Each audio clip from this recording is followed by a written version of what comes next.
guys, I'm Jamie. I'm Shelby. I'm London. This is our rhetorical analysis of the onceler from the lyrics.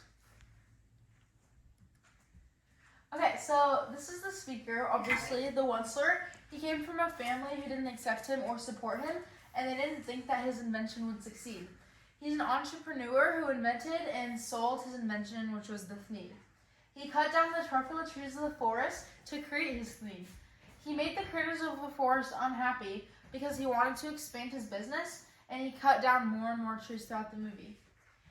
Throughout the movie, he progressively becomes more and more aggressive, and he'll do anything it takes to succeed. Eventually, he grows his company, but he ends up killing the whole forest. Okay, so the onceler makes multiple different choices throughout the movie. One of them being him appealing to nature and survival of the fittest. He relates his situation of having to cut down the trees to make his business succeed to the situation of animals and nature having to fight to survive or else they'll get eaten. And in the song, How Bad Can It Possibly Be? There are the lyrics, well, there's the principle of nature that almost every creature knows called survival of the fittest. The animal that eats gotta scratch and fight and claw and bite and punch, and the animal that doesn't winds up someone else's lunch. And then another one that he uses is dismissal of harm.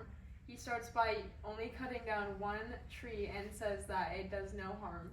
Then he justifies this by saying that there are still plenty of trees and talks about the process of his business and how expansion is necessary for a successful business. He says that he is biggering his factory, therefore biggering his money, which everyone needs.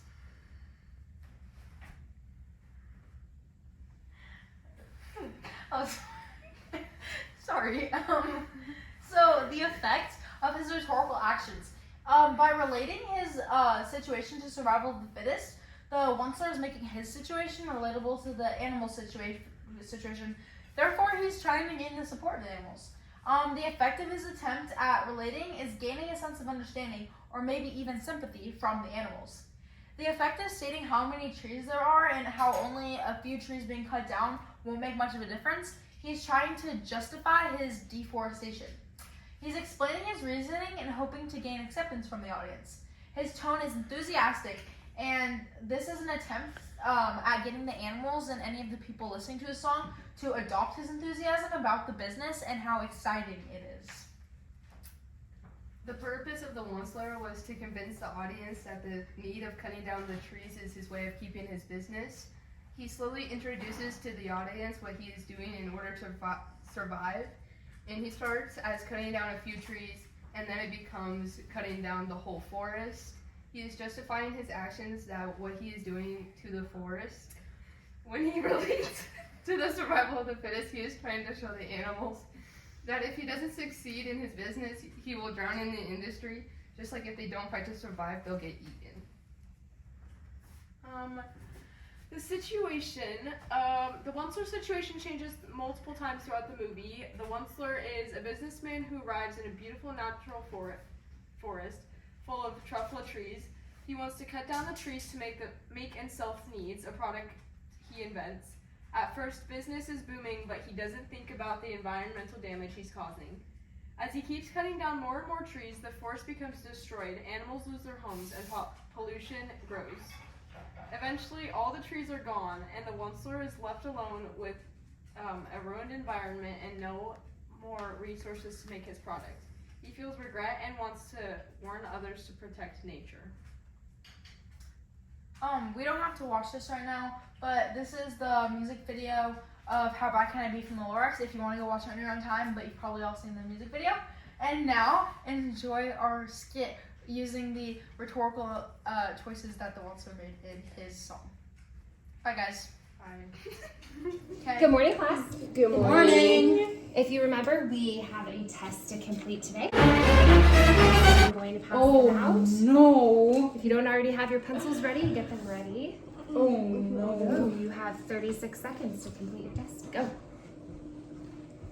Wow, this test is really hard. Yeah, I didn't study for any of this. Don't worry, guys. I got you. I have the answers written on my arm. No way, Shelby.